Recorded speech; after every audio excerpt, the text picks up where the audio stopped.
Hai kita semua.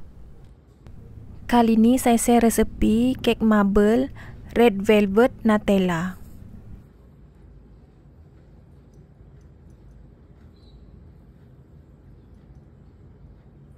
...225 salted butter, 30 gram susu pekat. Pukul ke semua bahan-bahan ni selama 6 minit dengan kelajuan tinggi. Kalau dah kembang macam ni, ketepikan dulu.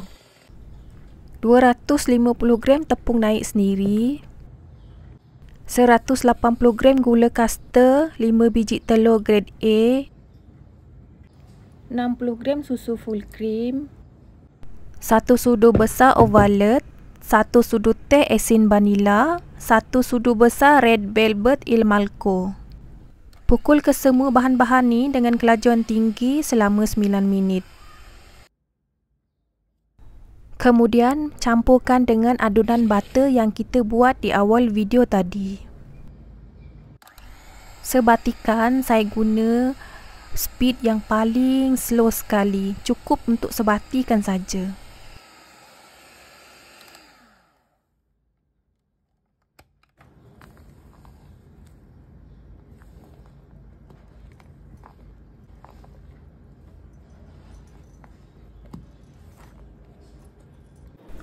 Sapu bawah loyang 8x8x3 dengan margarin dan alas bawah loyang ni guna kertas baking. Tuang adunan dalam loyang sampai habis.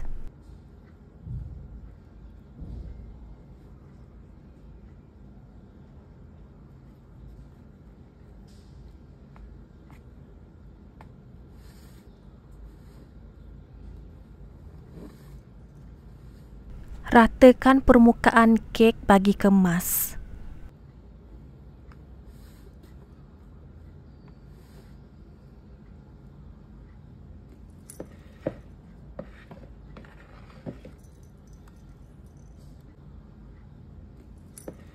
Kalau dah diratakan permukaan kek ni, baru kita boleh lorekkan dengan Nutella.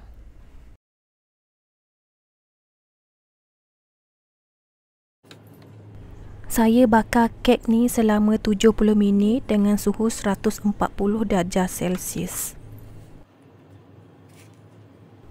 Saya taburkan atas kek ni dengan biskut biskof yang dihancurkan. Ini pilihan tau, kalau korang nak letak pun boleh, tak nak letak pun boleh, tak ada masalah.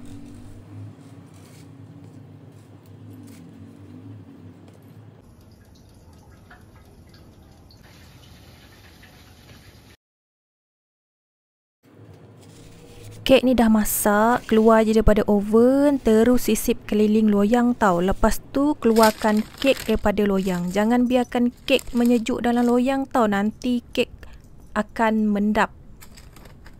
Tunggu kek betul-betul sejuk baru kita boleh potong. Selamat mencuba semua.